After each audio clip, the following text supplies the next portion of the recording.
الحمد لله رب العالمين والصلاة والسلام على سيد الأنبياء والمرسلين سيدنا وحبيبنا وحبيب رب العالمين محمد وعلى آله وأصحابه أجمعين. أما بعد فأعوذ بالله من الشيطان الرجيم.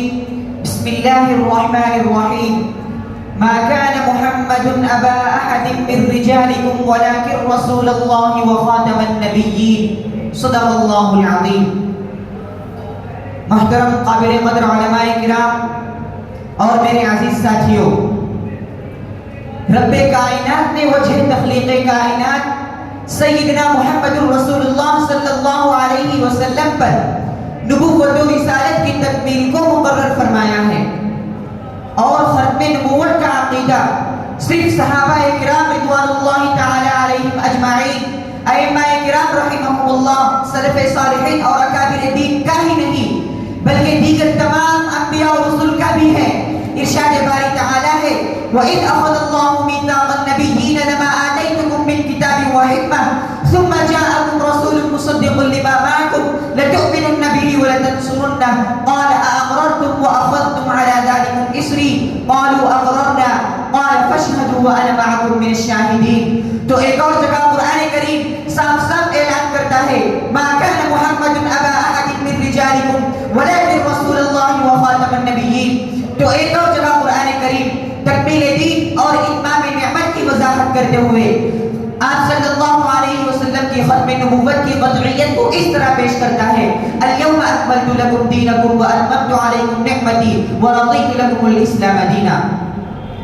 عزیز ساتھیوں، آیت قرآنیہ کی وضاحت کے ساتھ ساتھ خود حضور خاتم المرسلین محمد رسول اللہ صلی اللہ علیہ وسلم نے اپنے لسان مبارک سے یوں ارشاد فرمایا ہے.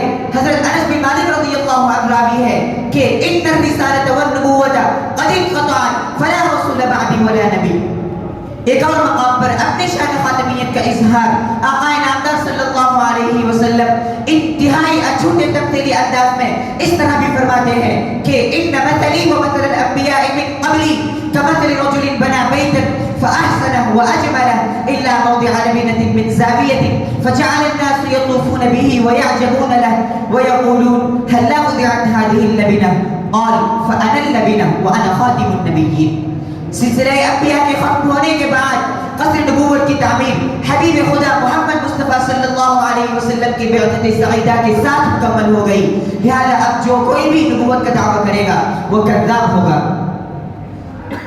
عزیز ساتھیوں، ہم اور آپ تو اس بات کو بخوبی تسلیم کرتے ہیں کہ اب کوئی بھی نبی نہیں آئے گا، لیکن حضور صلی اللہ علیہ وسلم کی پیشین گوئیوں کے مطابق بہت سے ایسے جھوٹے مدعیان نبوت کا ظہور زمانے نے مشاہدہ کیا ہے جنہوں نے عوام الناس کی ایک اچھی خاصی تعداد کو گمراہ کر کے اپنی جانب پھیر لیا تھا.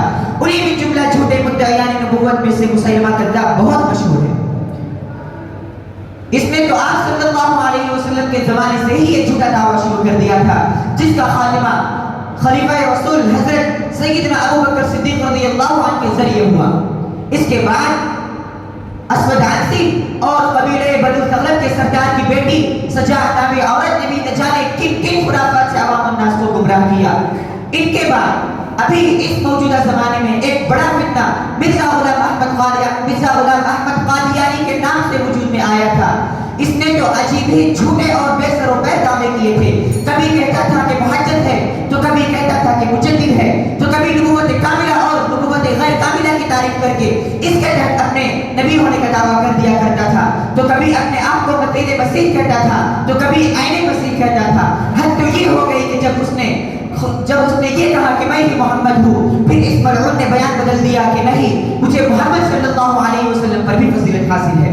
عزیز ساتھیوں، اسی جیسا فتنہ آج اس زمانے میں شکیل بن حنیف کی شکل میں موجود ہے. اگر ہم نے اپنے آپ کو ان سے نہیں بچایا تو یاد رکھیے وہ دن بھی دور نہیں کہ ہم ان کے در پر بیٹھ کر یہ کہہ رہے ہوں گے کہ مسیح تو آپ ہی ہیں، آپ ہی نبی ہیں. ہم مرتد اور گمراہ ہو چکے ہوں گے. لہذا ہمیں ضرورت ہے قرآن و حدیث کی، سیرت نبی صلی اللہ علیہ وسلم کے مطالعے کی اور عقیدہ ختم نبوت کے مطالعے کی. آخر میں دعا ہے کہ اللہ تعالی ہم تمام مسلمان بھائیوں کے عقیدے اور ایمان کی پوری حفاظت فرمائے. وآخر دعوانا الحمدللہ رب العالمین.